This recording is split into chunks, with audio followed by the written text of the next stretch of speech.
Very good afternoon friends. आज हम करेंगे सेट नंबर 1 इंडियन पॉलिटी का मोस्ट इम्पोर्टेंट और one of the finest topic है आपके एग्जाम्स के लिए। ठीक है, आपके एग्जाम में एक या दो क्वेश्चन आपको यहाँ से देखने को मिलेंगे।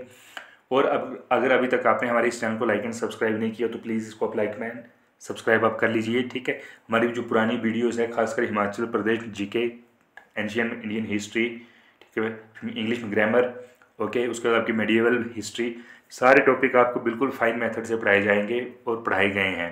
ठीक है, टॉपिक वाइज, हिरार्की वाइज। तो एक बार वीडियोस को गो थ्रू आप जरूर आप कर लीजिए। ठीक है, और चैनल को सब्सक्राइब कर दीजिए। अब हम स्टार्ट करते हैं अपना फर्स्ट क्वेश्चन। बी.आर. अम्बेडकर और महात्मा गांधी के मध्य सन 1932 में हस्ताक्षरित जो पूना समझौता था उसमें क्या प्रावधान था? तो फ्रेंड्स, बी.आर. अम्बेडकर जी और महात्मा गांधी के बीच में 1932 को जो पूना पैक्ट है वो हस्ताक्षरित हुआ था। उसमें एक प्रावधान जो था इम्पोर्टेंट, वो था जो निम्न वर्ग के लोग हैं उनको आरक्षण सहित संयुक्त निर्वाचन क्षेत्र प्रदान करना। तो ऑप्शन डी, ठीक है, मैं राइट हो जाएगा। ठीक है, आगे मूव करते हैं। आपके सामने में दो सूचियाँ दे रखी हैं, सूची 1 और सूची 2। ठीक है, इनको सुमेलित करना है, इनको मैच करना है आपको। ठीक है, सूची 1 में आपको सूरत विभाजन, सांप्रदायिक अधिनिर्णय, सर्वदलीय सम्मेलन और पूर्ण स्वराज्य का संकल्प। ठीक है, तो मैं आपको बता दूं फ्रेंड्स, जो सूरत विभाजन है वो हुआ था आपका 1905 में। ठीक है, जो सांप्रदायिक अधिनिर्णय है, ठीक है, वो आया था आपका 1932 में। ठीक है, उसके बाद जो आपका सर्वदलीय सम्मेलन है वो हुआ था 1928 में। और जो पूर्ण स्वराज्य का संकल्प है, वेरी इंपॉर्टेंट, वो 1929 में हुआ था। ठीक है, तो option B is the correct answer. ठीक है, सिंगल लाइनर में भी आ सकता है और 4-in-1 में भी आ सकता है। ओके, आगे मूव करते हैं हम अपने थर्ड क्वेश्चन की तरफ। इंपॉर्टेंट, निम्न में से किस अधिनियम द्वारा भारत के गवर्नर जनरल को अध्यादेश जारी करने की शक्ति प्रदान की गई है?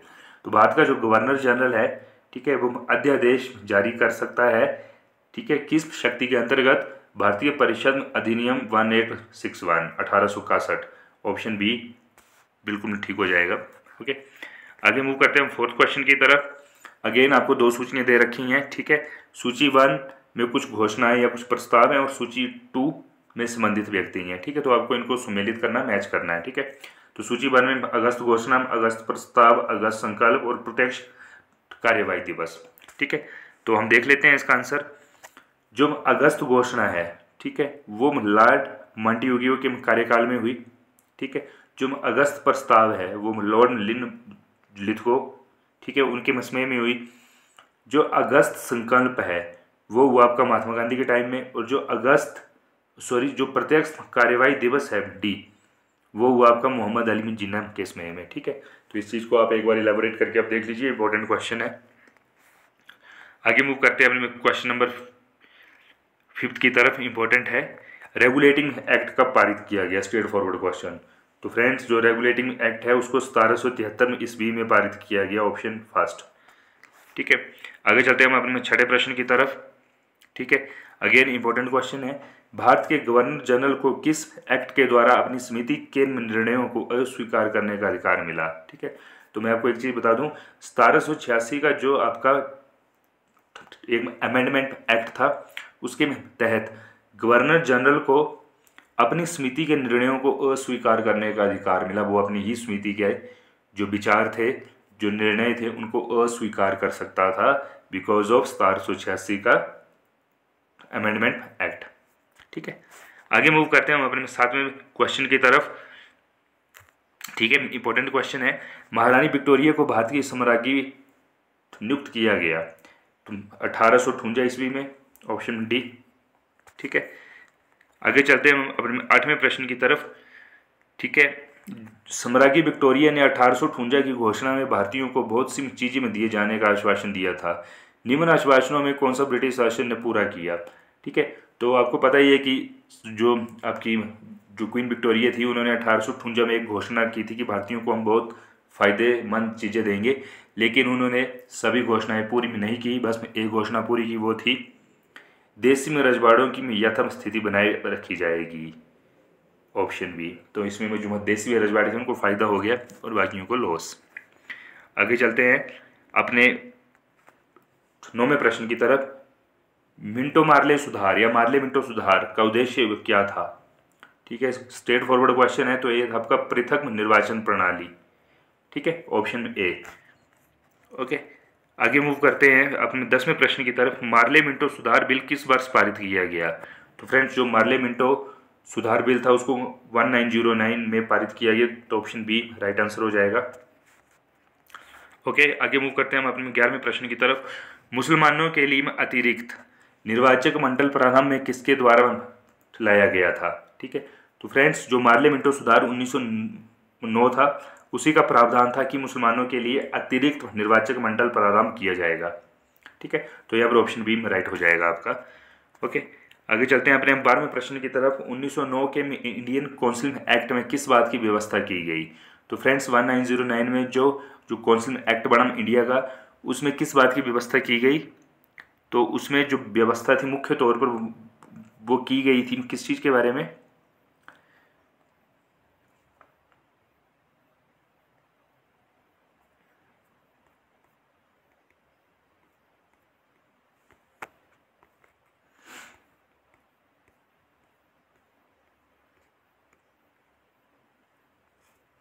हाँ, तो फ्रेंड्स, हम पहुंचे थे अभी अपने जो 12वें प्रश्न पर।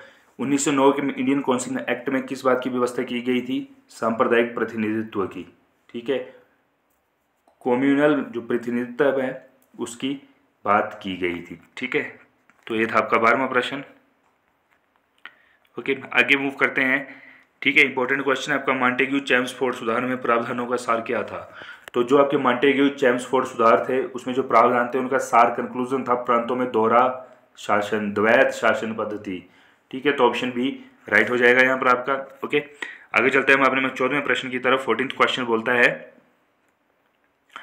ठीक है, 1946 का कैबिनेट मिशन 3 मंत्रियों से गठित था, निम्नलिखित में से कौन सा इसका सदस्य में नहीं था? तो सिंपली आपको बताना है 1946 में जो कैबिनेट मिशन था उसमें 3 मंत्री थे लेकिन एक नहीं था। ठीक है, वो कौन नहीं था? ठीक है, तो वो नहीं थे मैं आपकी Lord emery. Option D right हो जाएगा यहाँ पर। ठीक है, ये उस 3 जो सदस्यीय कैबिनेट था उसके सदस्य में नहीं थे। आगे चलते हैं हम अपने 15वें प्रश्न की तरफ।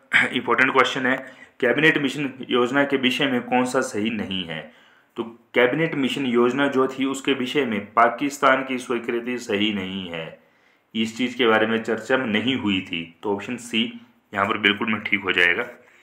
आगे चलते हैं हम अपने 16वें प्रश्न की तरफ। एक इंपॉर्टेंट प्रश्न है, भारत का संविधान लागू होने तक स्वतंत्रता के पश्चात इसका शासन किसके अंतर्गत में चलाया गया? तो फ्रेंड्स, जब तक भारत का संविधान अभी नहीं बना था और तैयार हो रहा था तो स्वतंत्रता के पश्चात भारत का शासन 1935 के सरकार अधिनियम के अनुसार चला। ठीक है, option C is the right answer.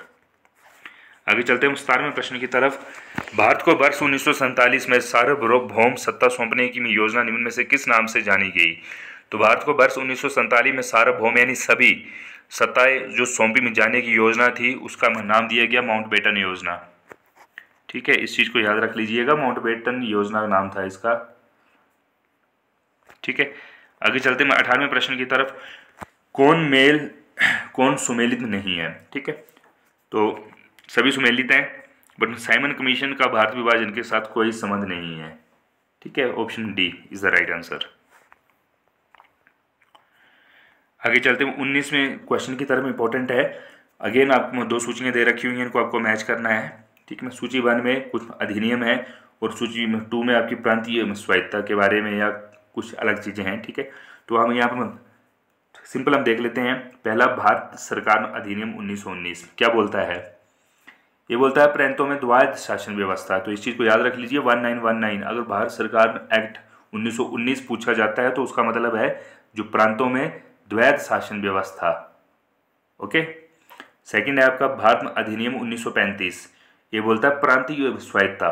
तो 1935 का मतलब है प्रांतीय स्वायत्ता। जो भारत अधिनियम 1935 है वो बोलता है भारतीय स्वायत्ता के बारे में। मार्ले मिंटो सुधार या मिंटो मार्ले सुधार, ये आपके सांप्रदायिक निर्वाचन के साथ। ठीक है, और लास्ट आपका भारत परिषद अधिनियम 1861। ठीक है, ये बोलता है सती प्रथा का अंत। इस चीज़ को याद रख लीजिए, 1861 में आता है सती प्रथा का अंत।